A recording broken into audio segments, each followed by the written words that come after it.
back everyone to Ready, Set, and Go with Samuel Cadena, your host. Tonight I have two very special guests that are experts about the play Antigone, a very beautiful and touching story. Please welcome Leonardo Marin and Alejandro Vidal. Thank you very much for having us here. It's my honor and it's my pleasure having you here. So you wanted to talk about the play Antigone, right? Yes, Leonardo, you're right. Antigone actually is one of my favorite plays ever made. I prepared two important questions for you about this play, and I'm hoping you guys can help me out. Well, go ahead then. So my first question is, what are some of the main universal themes found in Antigone? For example, some universal themes I found in the play with death and injustice.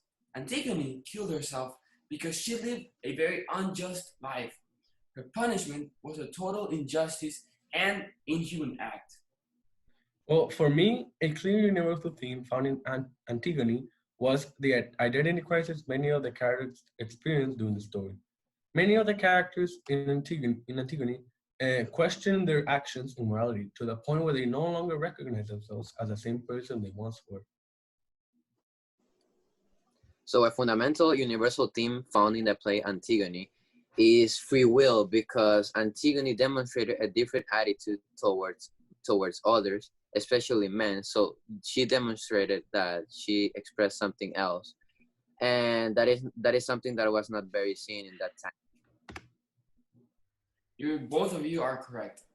Continuing with the questions, what are some literary devices used in the play? Can you give me an example? So a lyric device that is very used in Antigone is our metaphors, especially when the following quote was said, which is, life is nothing more than the happiness that you get out of here. So she's basically comparing happiness and life. Branching out from what Leonardo previously stated, you can also see examples of literary devices such as imagery, in which the writer uses complex and descriptive words to create a mental image of what he's trying to describe. For example, and I quote, his face is lined, he is tired. He wonders whether this business of being a leader of men is worth the trouble. You know what? I have one more question. Which is your favorite character from the play and why? For example, my favorite character in the story is Antigone because she was a determined woman and she was determined to do what was right and she had a lot of courage. So I agree with you, Samuel, because Antigone demonstrated to be a very perseverant woman and very independent. And that's something that is really impressive to see in a woman in that time period. So she could inspire me to be like that. Well, I am going a different path, and I think Creon is my favorite character.